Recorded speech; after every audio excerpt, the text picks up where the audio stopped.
So we're going to take a look at how to play Arkham Horror. And we're going to start by taking a look at the components of the game, starting with the largest component, the game board. This is Arkham. This left section are the neighborhoods within Arkham, and there are various colors. Different colors signifies different neighborhoods. On the right side, we have the other worlds. So these are each individual dimensions, other worlds, and they are locations that investigators have to enter in order to close and seal gates when they return from other worlds. The other two sections on the board are the terror track, which is here from 1 to 10, and as the terror track increases, certain shops would close, which is not good for the player. And when terror track reaches 10, there will no longer be any monster limits on the board. Finally, the section here, the city limits of Arkham, we have the outskirts, the sky, and lost in time and space, which we'll explain when we come to them. The second component we'll take a look at is the cards of this game. This game takes up a lot of table space because of the number of cards that it requires you to have on a table at a time. And the first 9 sets of cards that I have here are the location decks. So these are cards that you would have to draw upon the Arkham encounter phase. The colors of these decks corresponds to the location colors over here on the board. So if you are in one of the locations in the north side neighborhood, you would draw this color, this orange color, and the deck that corresponds to it would be this one. And you would draw an encounter from this deck. The other types of cards that we have are the Mythos cards and the Gate Encounter cards. So this deck is sort of the bad, I guess, the evil, keep the evil coming deck. So this is where the game triggers bad stuff, or it could be good stuff sometimes, but it would just basically keep the game going. Each time you reveal a card at the end of the turn during the Mythos phase, you would go through a process on how to read the information on the card, and I'll talk about that when we draw the first Mythos card. The second deck is the Gate deck, the Gate Encounter deck.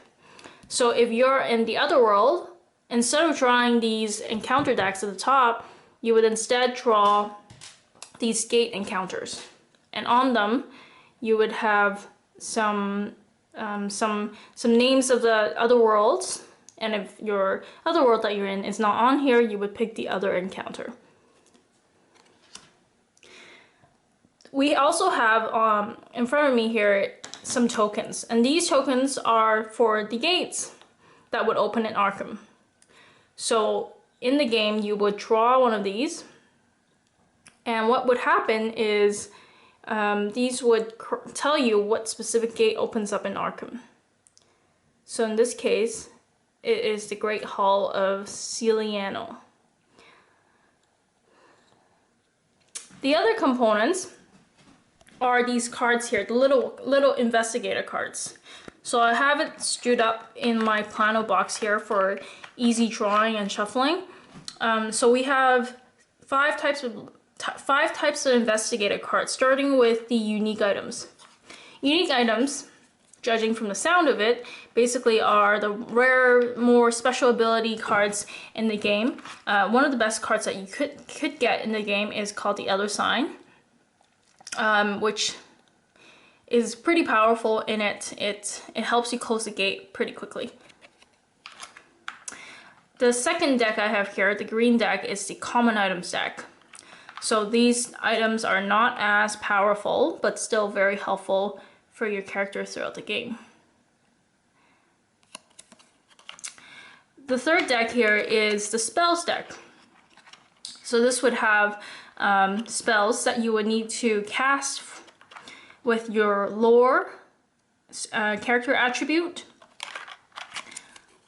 And this one actually over here is your skills deck. So they would add certain skills or special benefits for you. In this case, it says this is a bravery card, which allows you to exhaust or reroll a horror check. But more often than not, you will get something like this, which is a +1 to a skill on your character card. The little components as part of this game, there's quite a bit of little tokens, chips, that sort of thing, and I have them all organized in the panel for easy access throughout the game. They include the money. Okay, we also have stamina. These are stamina tokens, essentially your life points. We have sanity tokens. This represents your mental state in the game because you're facing horrors lurking around the city. These green ones are clues, and they're rare commodity within the game, very important to win the game with. These are Doom Track tokens, and they're double-sided. This side is the Doom Track. It's for the Doom Track. The other side has an Elder sign, and you would use the Elder signs, when you seal gates. These Doom Track tokens would go on your Doom Track, on your Big Boss card, the Ancient One card. So we'll place one of these at the beginning of the game as we draw the first Mythos card. We also have some character cards here, character stands and cards, and then a couple of other miscellaneous tokens.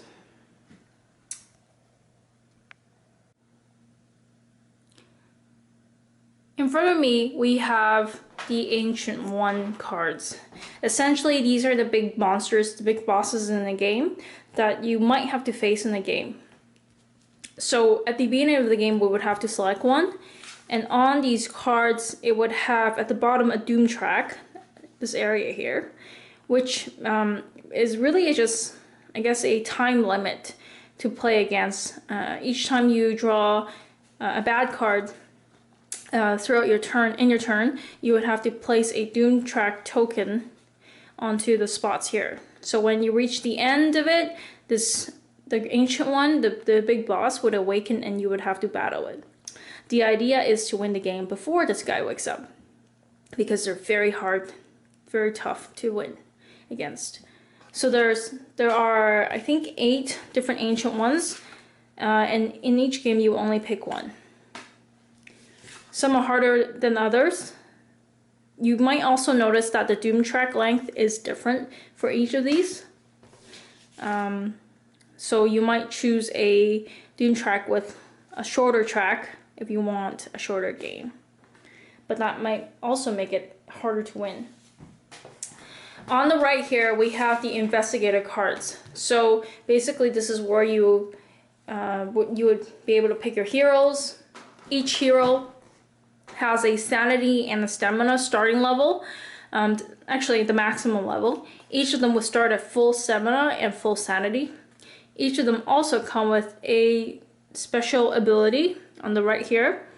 And for Amanda Sharp, her ability is any phase, whenever she draws one or more cards from the skill deck, she draws one extra card and then discard one of the cards.